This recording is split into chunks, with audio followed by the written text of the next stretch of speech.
Hola, hola, hola, ¿cómo están? Nuevamente se enciende la friki señal.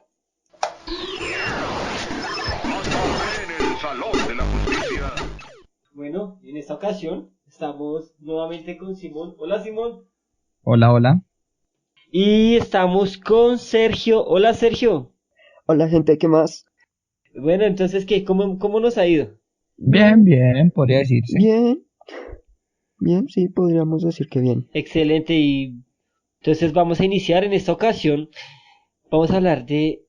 Yo soy de esos que dice que es una obra de arte, que es algo maravilloso, que es algo hermoso, que es una serie, bueno, en este caso una miniserie animada espectacular que no solamente le estalla a uno la cabeza por momentos, sino que tiene unos diseños de personajes, unas personalidades bien interesantes, unas personificaciones como de varias cosas, que es Más allá del jardín. Simón, ¿cuándo descubrió o conoció Más allá del jardín? Yo descubrí, ¿podrías darme un dato? ¿En qué año se hizo esa miniserie? 2014 más o menos. Tengo entendido que la serie inició más o menos como, no sé si a plantearse o realizarse como en el 2004 y fue en el 2014 que la serie se hizo para sacarse, así. Yo descubro Over the Garden a los 15 y quedé fascinado. Yo adoro la literatura inglesa me ha marcado mucho, tanto que yo tomo como madre, después de la Divina Comedia, a Romeo y Julieta, y como padre a Hamlet. La literatura inglesa en todo su esplendor es una cosa divina, para mi parecer. Y bueno, y Sergio, ¿cómo descubrió Más allá del jardín? ¿La había escuchado, la vio por primera vez al igual que Clarence o qué sucedió? Pues sí, podría decirse que al igual que por recomendación de suya, para empezar me había dicho que la viera, pues no le había hecho caso sinceramente, sino hasta ahora que vamos a hacer el episodio de esta serie de Más allá del jardín. Y bueno, Checho, ¿qué pasó? ¿Cuál fue su impresión al usted ver, así sea el primer minuto de la serie?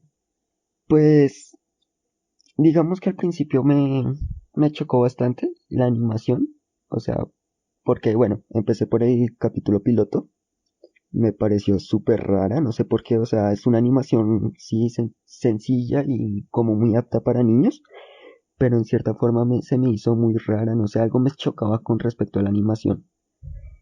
Los personajes, pues, en cuanto los conocí, me agradaron, a excepción del hermano pequeñito de... Sí, siempre se me olvidan los nombres de los personajes. Perdón, soy malo para actores y nombres. Greg. Es eso, Greg. Me cayó, no sé, la personalidad de Greg me parece un poco irritante, un poco fastidiosa, pero bien, de resto todo normal. Yo lo amo. Yo amo a ese niño, pero bueno.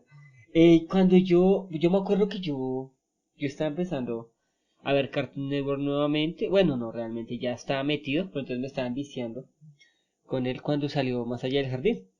Y yo, de entrada hoy cuando vi en los comerciales y esto, la paleta de colores, a mí me pareció algo hermoso, me pareció muy lindo y los dibujos sencillos porque, bueno, no es un secreto, tal vez para algunos de acá del podcast, que yo amo ese tipo de como de ilustraciones tan básicas que se usan para animar, que muchos me han llamado blasfemo porque Ben 10 no me gustó sino hasta que salió la serie con digamos con las animaciones más básicas y que el humor más estúpido y esto que muchos critican.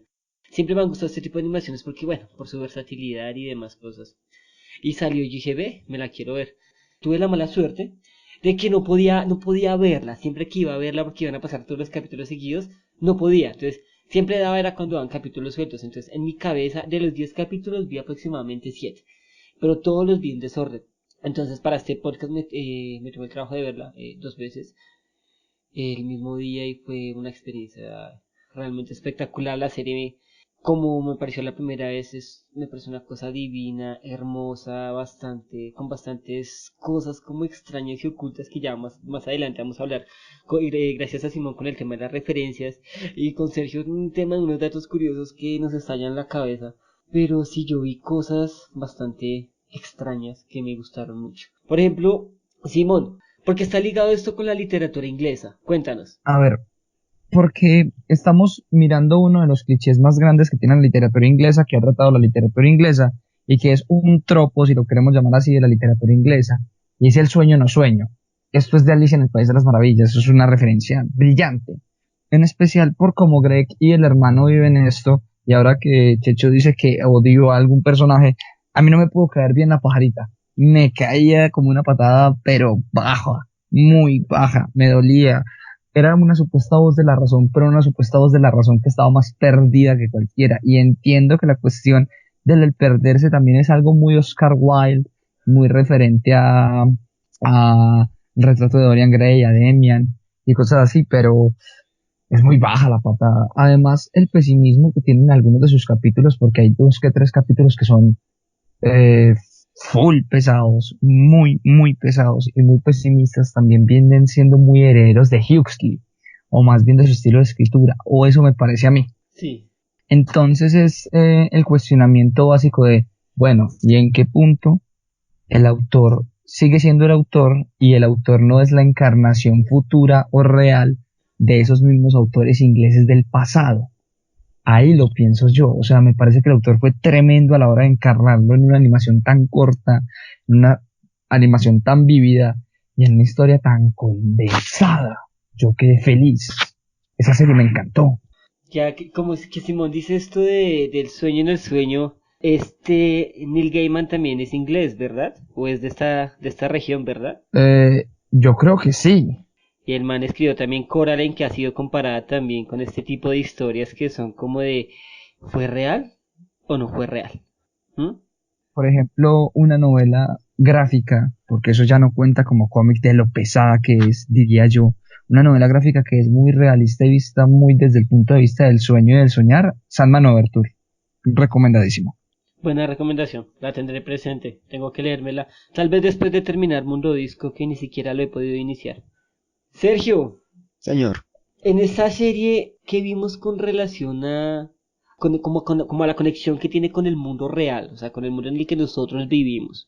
Su merced, ¿qué vio, ya sea psicológico o qué descubrió? bueno, pues para empezar, pude simpatizar mucho con el personaje de, el hermano mayor, ¿cómo es que se llama? Greg. ¿No era el hermano menor? No, Weird. Weird. Yo no sé, yo estoy perdido con los nombres de esa gente. Son muy difíciles, ahora el que me diga todos los nombres de la rana en este momento se gana el tema para el siguiente podcast. Yo. Se fue. Ahí va. A ver. Se llamaba Weird, luego se llamó Weird Jr., después le colocaron el nombre de George Washington, luego señor presidente, luego Benjamin Franklin, luego le colocaron el nombre del enemigo romántico de Weird, pero ese sí se me olvidó miércoles. Jason Futterwaken. Algo así. De hecho, ese es. Porque no, de hecho es Jason Forderberker, creo que es. Sergio se deja engañar muy fácil. Futterworker. No, ya que perdiste. Ya que perdiste, Checho, perdiste. Por eso decidí no intentarlo, eran demasiados nombres. Y Sergio, ¿qué pasó con Weird? Bueno, pude simpatizar mucho con el personaje de Weird, principalmente porque me siento como en la situación, en la incertidumbre que él tiene en cómo está viviendo la vida. O sea, se deja afligir mucho por las cosas y hace que las cosas le importen mucho. Entonces, cuando algo no le sale como él quería o pasa algo inesperado, hace todo lo posible por tratar de tomar el control otra vez, y puede que a veces le sale bien y a veces le sale mal. Un comportamiento muy humano, ¿no? Muy común. Bastante. Es fuertecito. ¿Y Simón se llegó a identificar con algún personaje puntualmente? Con la rana. ¿En serio? La rana es del putas, huevón.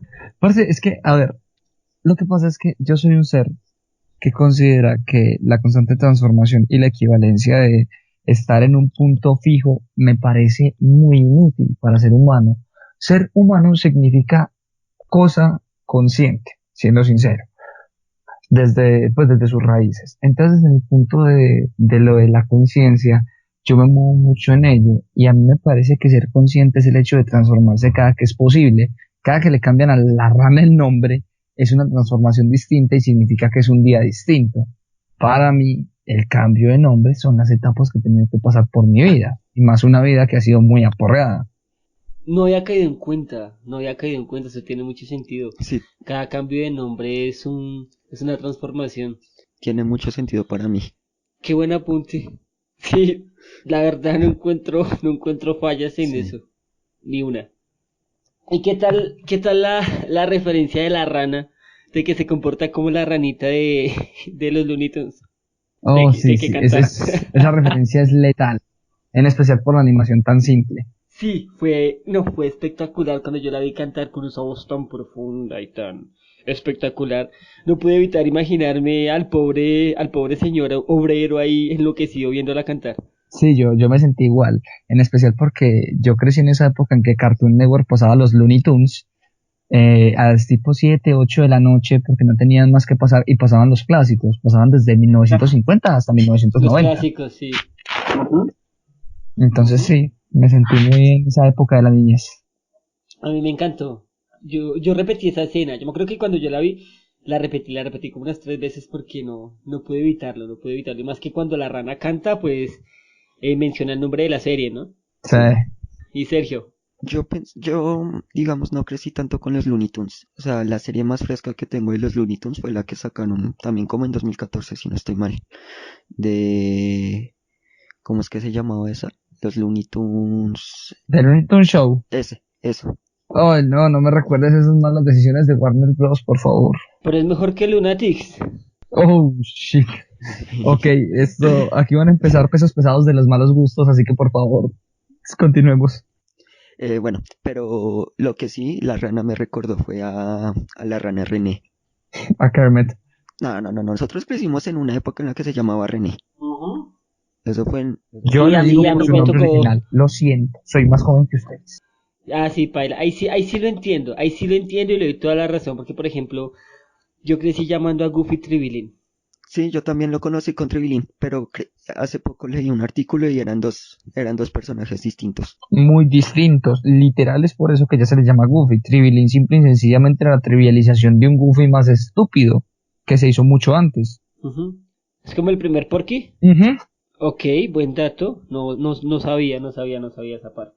Es que esto es una serie que también me gustó mucho porque mire que, por ejemplo, que aquí se nos nota marcadamente la diferencia en las generaciones de nosotros, porque todo el mundo tuvo una referencia distinta de la rana mediante la veían pasar el tiempo. Vamos a profundizar. Entonces, ya que estamos hablando de los personajes. Weird, yo le pregunto a Sergio. No, mejor a Simón, ya que Sergio se identificó demasiado con él. Simón, Weird, ¿quién es? Ah, es el hermano mayor, es el tipo pensativo, es el tipo meditabundo, es aquel que camina, pero medita demasiado para caminar y tiene miedo, pero a la vez es capaz de ir más allá del mismo jardín, como diríamos. Es el tipo que escucha la voz de la razón, pero a veces deja seguir su instinto. Aún así sigue siendo el tipo que uno sabe que intenta controlar una situación y que cuando no la puede controlar, como cualquier ser humano, se siente amenazado, se siente mal. Pero después de todo va a volver a sus casillas, es el tipo calmado, es el típico líder que uno puede llamar líder.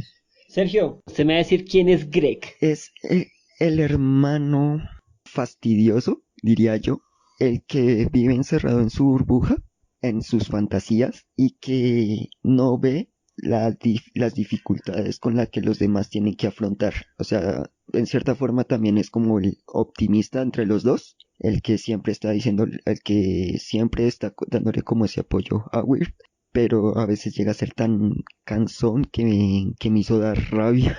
Me fastidió harto el personaje realmente. A mí Greg me pareció un personaje tan espectacular, pero bueno.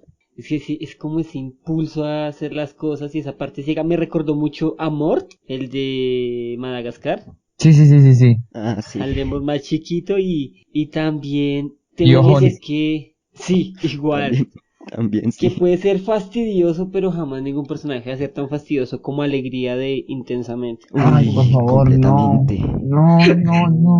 Bueno, yo quería, yo de quién quiero hablar. Tú vas a hablar de la voz de la razón. La voz de la razón, sí, tenía pensado. ¿Cómo se llamaba? Beatriz. Beatriz. Beatriz es, ¿qué? Beatriz era, ¿qué? Una niña como una niña, como la niña caprichosa de la familia súper sofisticada que aún así con su vestido súper elegante era rebelde y golpeó al pájaro que no era y la convirtieron en un hábito a la familia por culpa de ella terminó castigada, que incluso al final de la serie la mamá le hace su teen bullying, su teen matoneo con respecto a ¿qué vas a hacer, hija? ¿Te vas a convertir en aves otra vez? Ja, ja, ja. Durante toda la serie, este personaje a mí me parecía así un poco cansoncita a veces, pero me gustaba porque los tres personajes como que se iban un poco al extremo de sus personalidades.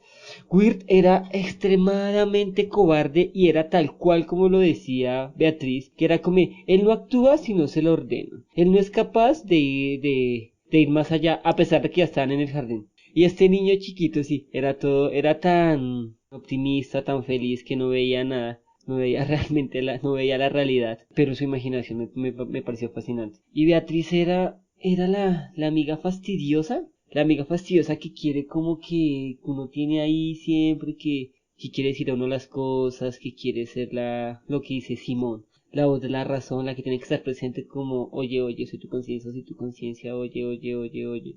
Me pareció como un buen equilibrio entre los dos, y más en ese capítulo en el que le dice a Weird que sí, que él no hace nada si no se lo ordenan, incluso mientras se lo hace, pone ejemplos, y le dice, ves, él no hace nada, él solo está ahí existiendo básicamente. Me pareció chévere hasta el momento en el que deja de salir, porque cuando deja de salir me empieza a fascinar más por la parte de que le dice la verdad y que empieza a mostrar sentimientos profundos. Ahí fue cuando me empezó yo la quiero, que terminen juntos y se desapareció como por un capítulo y yo, me la quitaron. Pero sí, al comienzo sí tenía esa sensación que les digo, pero al final, me gustó, pero si yo sí la hubiera dejado convertida en pajarito, la verdad. Hubiera parecido un mejor símbolo.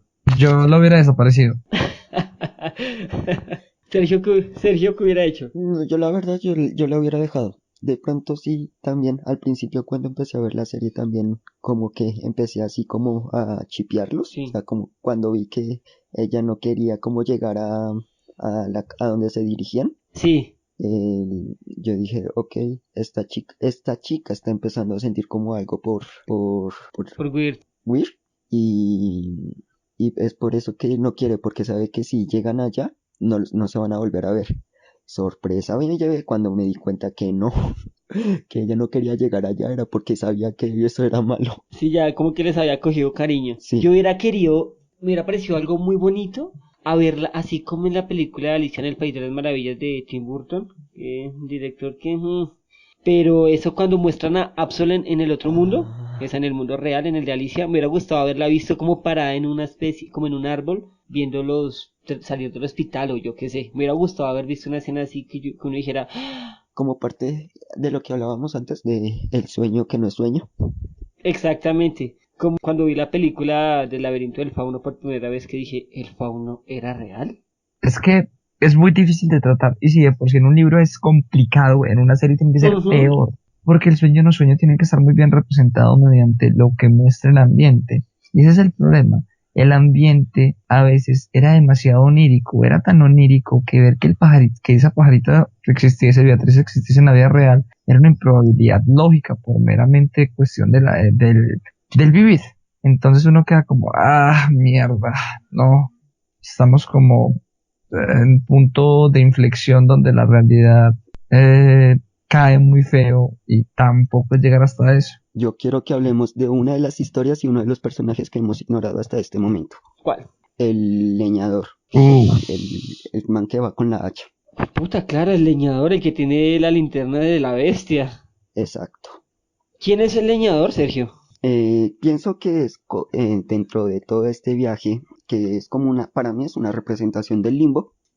Pienso que el leñador es aquel padre que por alguna imprudencia durante su vida hizo que tanto él como su hija murieran y que el hecho de que esté ahí, o sea, el limbo es para aquellas personas que todavía no han resolvido todos sus asuntos y todo esto.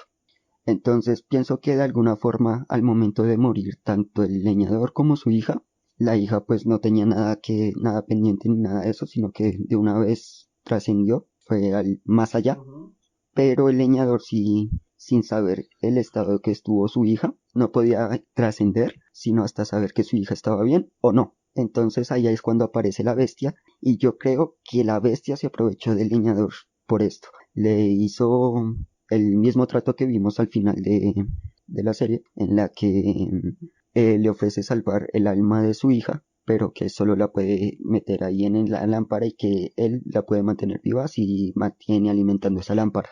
Entonces creo que el leñador es como ese padre que sí, que cometió algo, hizo algo mal y por esa razón ambos murieron. Y por eso al final cuando él apaga la luz, porque fue gracias a Wirk que se da cuenta que la lámpara no tiene el alma de la hija, sino que es como el corazón de la bestia. Y es ahí cuando se da cuenta que ya no hay nada que hacer. Entonces decide trascender y ahí es cuando vemos en las escenas finales que se reencuentra con su hija. Mierda. Qué profundo. Wow. Sergio. Dígame. Sergio, ¿la rana podía llegar a ser la conexión entre los dos mundos? Pues no sé, está difícil la pregunta. En cierta forma digo que, pues, cierta forma es bobo que la rana haya estado dentro de ellos durante todo este viaje. Porque, pues, digamos que este viaje empezó fue porque se metieron a un lago y, pues, bueno, sin irme más allá al fondo, todo lo que representa ese viaje, no tendría sentido que la rana estuviera con ellos porque, pues, la rana es un anfibio, puede estar en el agua también. Sí, pero entonces es que ellos atraviesan el muro y encuentran a la rana y justo se van a este tema se caen al lago y al final salen del lago pero en el hospital siguen con la rana.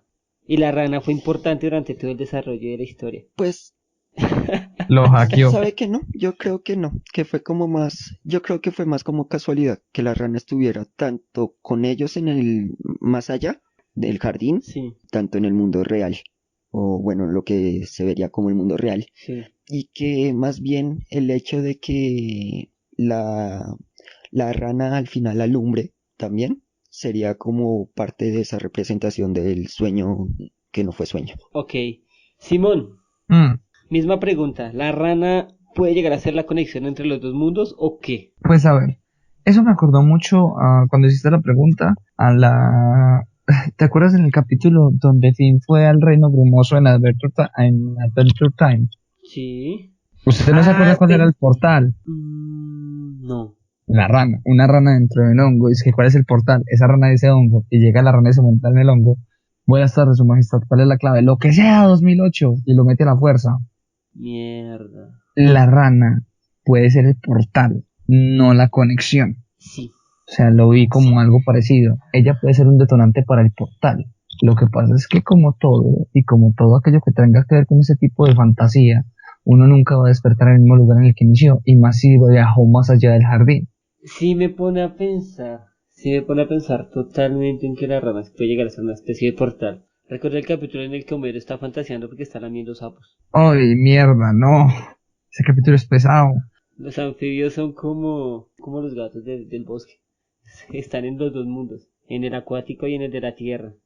En efecto. Eso es lo que me fascina de este tipo de cosas que generan este tipo de detalles, de diferencias. Yo, por ejemplo, no soy de los que ve algo y trata de decir, sí, no, sí, no, sino que yo digo, qué gonorrea de historia. ¿Qué historia? Y ya después es que yo digo, así, yo soy de los que se desvela, incluso tiene sueños con las cosas de tanto que hice. Yo soy la representación de ese meme, de en qué estará pensando, seguro está pensando en otro, y yo estoy es como, pero qué hijo de putas hacía la rana ahí. y ha, Uy, ha pasado parce, eso. sí. Me pasa mucho, en especial cuando leo. Y en estos días me pasó que leí una frase de Schopenhauer sobre la voluntad. Y estaba con alguien, una nena.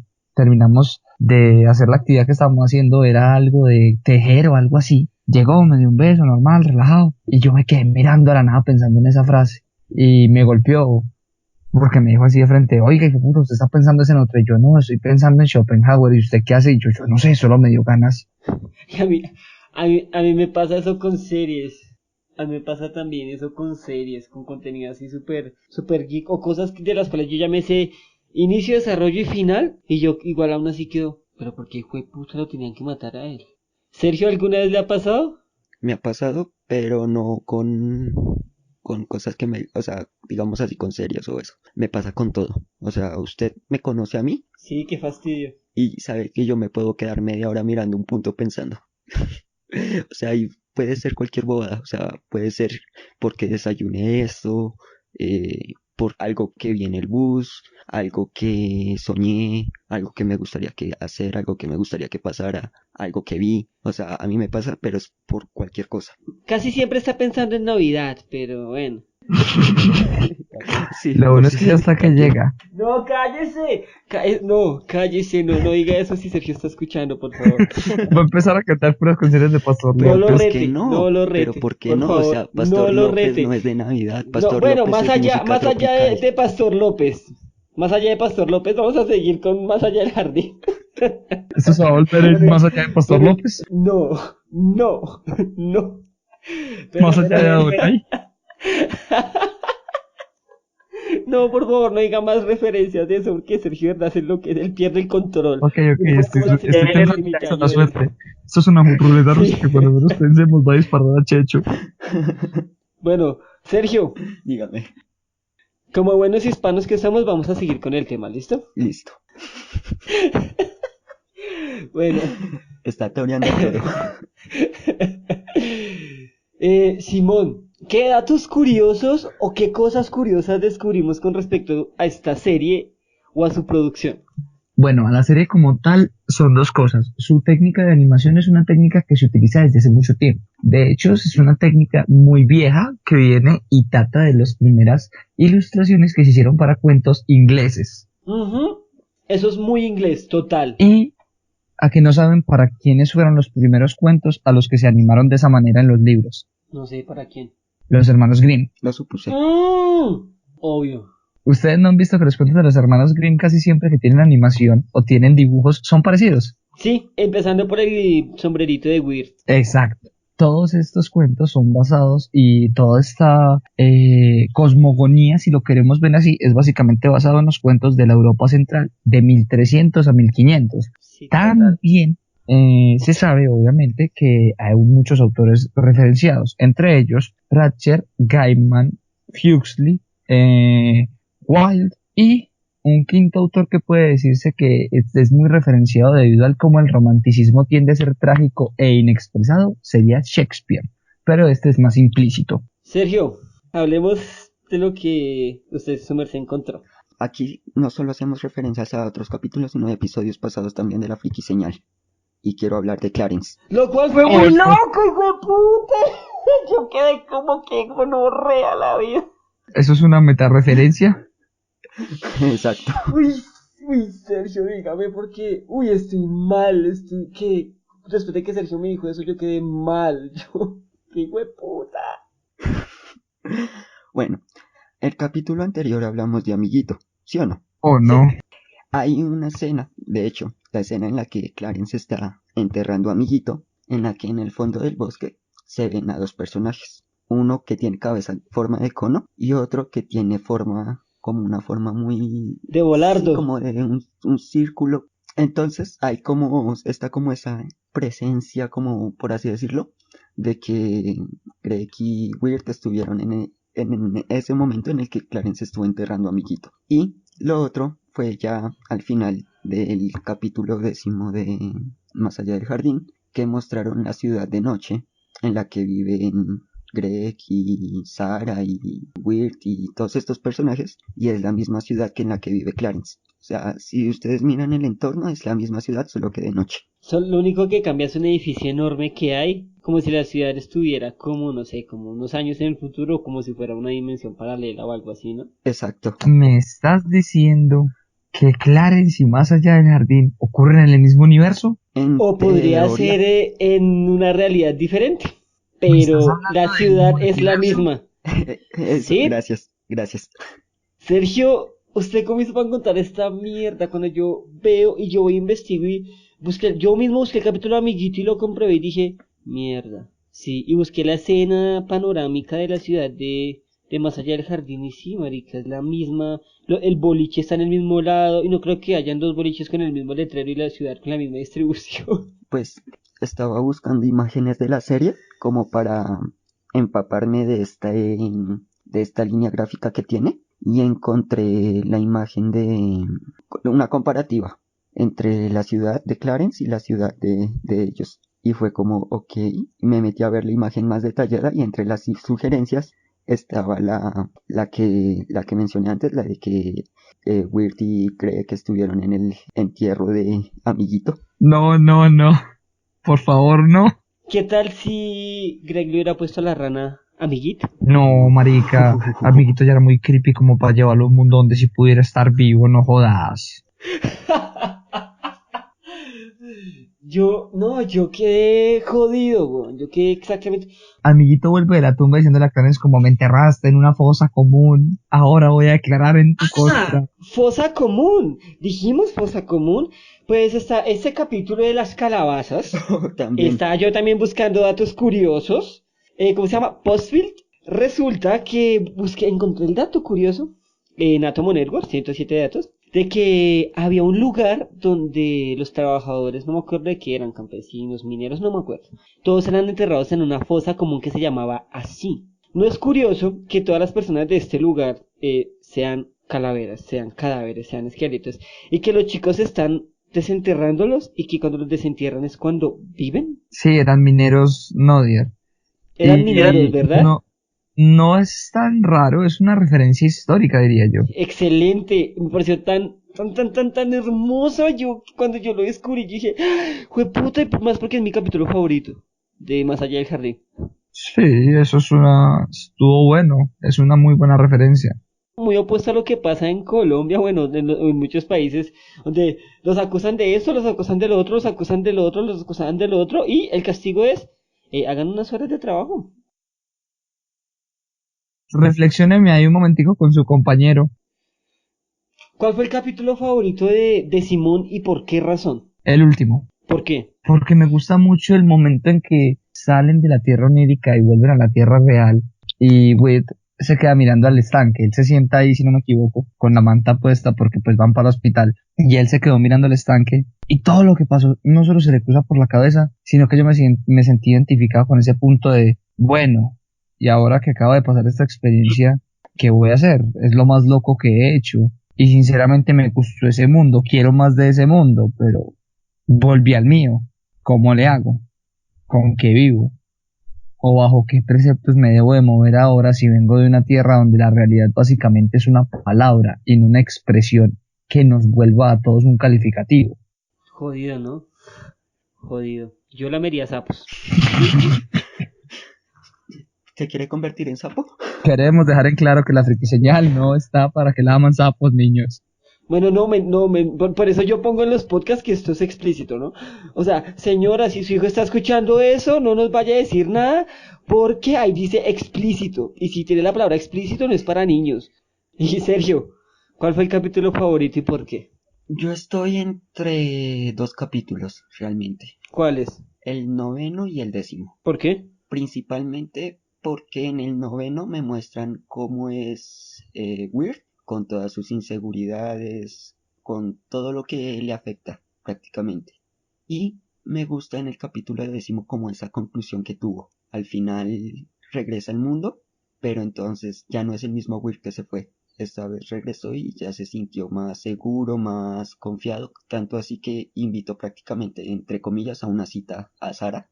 Pero bueno, luego después de eso se arrepintió, o sea, como que lo pensó bien y como que, ok, no, podemos hacer otras cosas antes de que escuches esa cinta. La niña que le gusta a Weird se llama Sara. Señor Harry Potter, ¿dónde lo pondré? Bueno, y como yo les decía, mi capítulo favorito fue el de las calabazas. Primero porque no solo fue con el que más no solo porque fue con el que más coincidí en Cartoon Network, sino porque la idea digamos que como esta idea como de espantapájaros y eso siempre me gustó, me parecieron como personajes muy bonitos, y sino por el misterio, porque de hecho en el mismo capítulo lo dicen, como que niños, vistan sus vegetales. Están disfrazados. Obvio, los vegetales no hablan, ¿no? Sí. Cuando al final, puta, son esqueletos. No, pues qué raro que los vegetales hablen, ¿verdad? Pero un hijo de puta esqueleto tiene capacidad de hacer todo esto. Y pues que el gato, o sea, que el que controla a toda esta gente es un gato, marica, es un gatico negro pequeño. Y lo lindo que es el capítulo que esa serie lo mete usted como en una parte de terror. No, y al final es lo más normal del mundo. Entonces aquí uno piensa con que fue puta, algo va a pasar, algo va a pasar, algo va a pasar. Y dicen, no, pues, si se quieren ir, váyanse. ¿Por qué no se quedan? Bienvenidos. Pero sí me gustó cuando se va Weird y le dice, no te preocupes, tarde o temprano todos Sí, terminan aquí. Yo, ok. Yo, eso ok, o sea, señor y me oscuro. gustó de ese capítulo también fue como el que, o sea, ahora que lo recalca usted, como el hecho de que Weird sale corriendo y se encuentra con Craig y con Beatriz. Beatriz y llega y dice como que nos están siguiendo. No, entonces como que, ok, realmente no los dejaron ir, o sea, fue como que todo el tema de terror, toda la película que se montaron fue solo ellos, o Fueron sea, ellos los otros mismos. solo querían, sí, sí, Marica, nosotros creamos nuestros propios monstruos. En un mundo tan raro como lo es Cersei, pues estando yo en esa situación, literal, ver que un cadáver se levante para mí sería lo más light. Es como, "Bue, un pájaro me está hablando, maldita sea, y es la voz de la razón. Además, es irritante y estoy que la aso en pollo porque no tengo más plata. O sea Sí, que, ya descubrí que hubiera hecho yo con el pajarito. La hubiera asado en pollo. La hubiera asado y lo hubiera vendido a igual, 5.000 por presa. pero vea que Las arroz. huevas. a mí me gustó harto ese personaje, pero Yo no pude con ella, no pude empatizar. no tanto como Weird, pero me gustó ese personaje, pero no como por la personalidad que le dieron, sino por lo que representaba. Yo no podía empatizar con ella. Yo empaticé mucho con Greg, pero con ella, maldita sea, la mataría a patadas. ¿Por qué? Porque no tienes el cerebro tan grande para hablar. En efecto. Sergio, ¿por qué? ¿Qué le vio a este personaje? ¿Qué representó? Pues, volviendo al tema de los autores citados y todo esto, Sí. hay una historia que a mí me gusta mucho, me marca bastante. Es la Divina Comedia de Dante. Que tengo entendido que es como la que más influye en esta obra de arte, ¿no? Llamada Más allá del jardín. Exacto, exacto. O sea, todo el viaje que tienen Greg y Weird es como la representación que tuvo Dante al momento de entrar al infierno hasta el cielo. O sea, ese recorrido que hizo Dante desde el círculo más profundo del infierno hasta la cima del cielo. Desde el noveno círculo hasta el vergel celestial. Exacto. Y tengo entendido que a excepción de, no sé si es el último o el primero, los demás capítulos representan cada uno un círculo, ¿no? Círculo. Ujú. Ok, eso sí no lo sabía. Porque ellos dejan de decir de una manera indirecta, yo traicioné a alguien, yo abandoné Ujú. a alguien. En uno dejan de... La animación es muy clara en una canción donde dicen, yo maté a alguien. Sí. Yo quedé como, wow, wow, wow, wow, wow, wow, wow, wow, te me calmas. Ok. Sergio. Pero bueno, y en todo este viaje, Dante estuvo siempre acompañado de una mujer, de Beatriz, que de hecho, de acá en la serie ni siquiera le cambiaron el nombre. Ujú. El amor de su vida, Beatriz. La mujer más hermosa. Wow. Para que vean que la friki señal tiene un nivel de sofisticación y de cultura extraordinario. Ay, venga, y ustedes están hablando de autores y yo no puedo evitar ya, es que ya tengo a Oscar Wilde aquí como en la punta de la lengua desde hace rato. Oscar Wilde es un autor con al que yo cachetearía para que inventaría una cerveza también. A mí me encanta cómo el man escribe, pero es que de lo que he leído del man, el desarrollo de la historia no concuerda con el final. A veces el desarrollo es tan, pero el final es espectacular. O el desarrollo es, y el final es, ay, puta, ¿en serio? ¿Qué hizo? Pero yo creo que, y me ha llegado a gustar como por eso, por ese de maricos está loco, como ese equilibra tanto el puto mundo y la puta historia que me crea con eso. Tanto que, de hecho, en mi brazo tengo tatuado el apellido del hombre. A mí me da risas porque Oscar Wilde tenía una frase. Inglaterra es demasiado famosa por tres cuestiones: el whisky, el té y mi persona. El problema es que el whisky es escocés, el té es chino y yo soy irlandés. Yo a Oscar Wilde invitaría una cerveza, pero no a una noche de tragos. No, la madre. No tendría que cuidar el culo. Qué buena frase, me gusta. Y bueno, chicos, venga, en una frase corta, Simón me va a decir qué es Más allá del jardín. O me va a resumir qué es Más allá del jardín con sus palabras y después de eso inmediatamente me va a decir qué aprendió de esa serie. Más allá del jardín me dejó en claro que la metacognición de lo que sea en representación de un simbolismo se da. No es necesario nada más que entenderlo, tener el referente y saber cómo lo vamos a tratar. El resto es cuestión de ustedes capaces de llenar los espacios solos. Es algo muy serio, muy adulta en ese aspecto, en que no te lo dice todo, te deja llenar ciertos aspectos con teorización, con autoridad, con todo. Y me enseñó a dos cosas. Uno, que el completo punto de la creación divina es algo muy loco. Y dos, que la locura es una de las mejores maneras de organizarse. Sergio, Bueno, ¿cuál era la pregunta? ¿Me la repite, por favor? Sergio, que según Pastor López, No lo retes. ¿cuántos anillos de oro? A ver, ¿cuántos anillos de oro tenía Pastor López en cada concierto? ¿Eran 9 para dominarlos a todos? Como a mierda. Checho, aunque me duela dejaré a Daniela. Obvio. A Manuela. ¿Por qué se casó a Donai? No sé por qué se casaron ahí. Sé que a Lupita estaba triste porque no le dejaron ir a bailar a la boda de Adonai. Es lo único que sé. Y no bailó mambo. Y no bailó mambo porque pues Adonai iba a poner mambo. Su mambo roll. Yo sé por qué se casó Dunay. No. A ver, si me responde eso, a ver. Resulta que esa canción pues no es de la autoría de Rodolfo Icardi.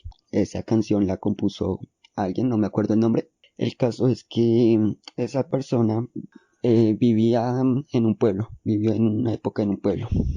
Y él se enamoró de Adonai, pero él venía de una familia muy pobre, por lo que los papás de Adonai no estuvieron de acuerdo con esa relación. Al final Adonai tuvo que irse de ese pueblo y marcharse a la gran ciudad, y allá conoció a su esposo y se casó. Tiempo después, el autor de esta canción se encontró con Adonai, pero Adonai le dijo que ella ya estaba casada. Y por Ay. ahí, ¿por qué te casaste, Adonai? Maldita sea, Checho es el mayor conocedor de diciembre que yo conozca. ¡Jueputa, marica! Aquí se aprende de todo. No, Checho, a vos te encanta diciembre, no, ¿no? no hablemos de eso, no, por favor. No, no, no, no.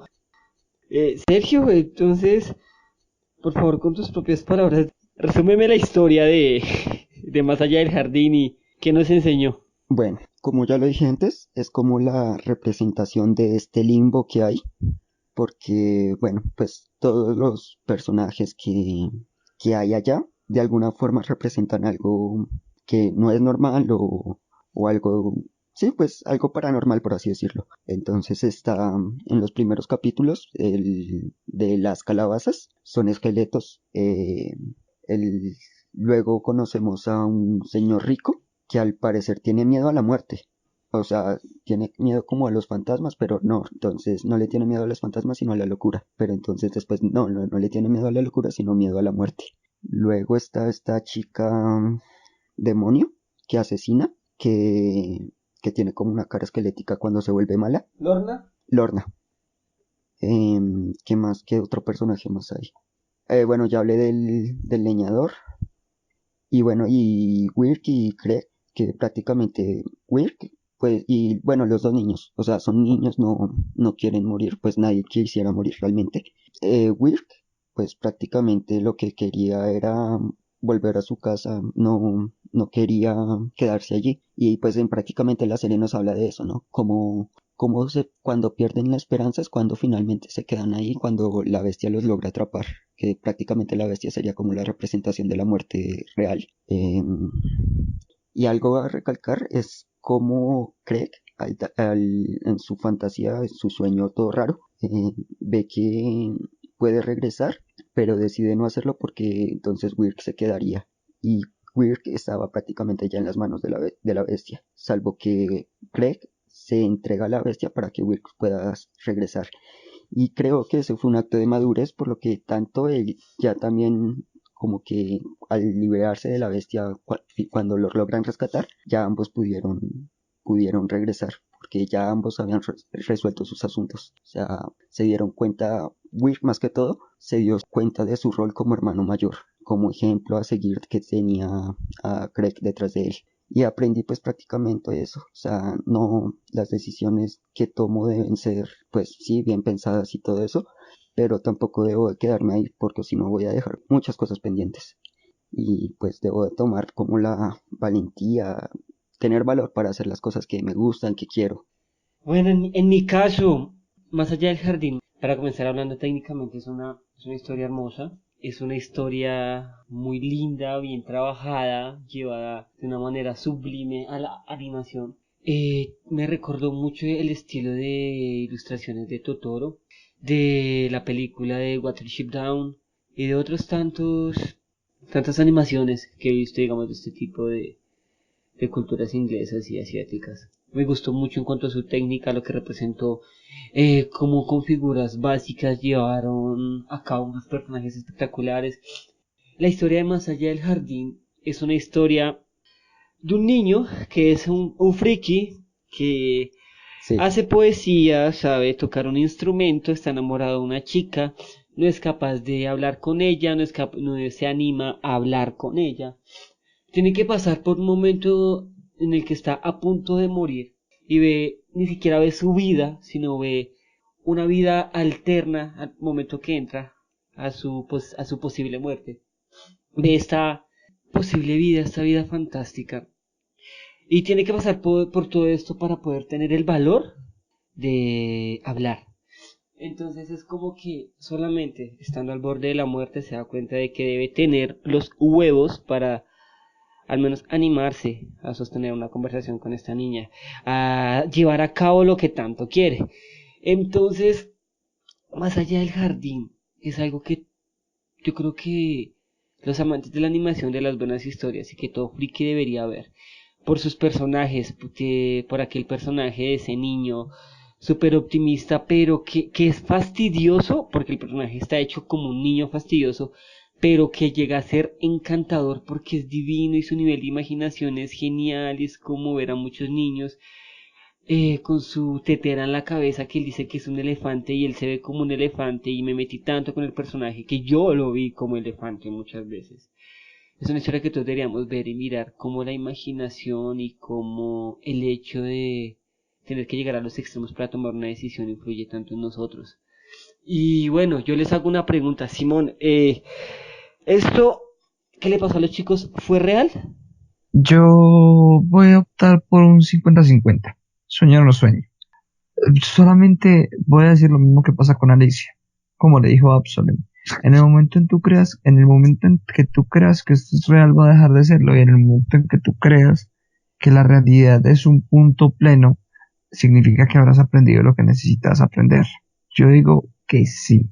Sí es posible que haya sido real, pero solamente lo que ellos quieren que sea real o que sientan que les impactó. Y que también fue un sueño lo que ellos sienten que no les impactó, lo que ellos vieron como algo más superfluo, diría yo. Sergio Andrés, ¿esto que le sucedió a Greg y a Weird fue real? bueno, como creyente diría que sí. Sin embargo, algo dentro de mis creencias dice que el limbo no existe. O sea, de una vez uno muere y cielo, infierno. Pero en cierta forma creo que este limbo en el que estuvieron fue como esa lucha por el vivir todavía. O sea, como que, ok, si se hubieran rendido realmente hubieran muerto. Pero ellos dentro de todo su viaje estuvieron fue luchando por volver y volver y volver hasta que lo lograron. Entonces diría que sí fue cierto. En mi caso yo digo que sí fue cierto. ¿Por qué? Porque lo relaciono con todo este tipo de historias. Ejemplo, voy a citar al hermano de Tommy, a Phil. Si Phil no se llama Dill.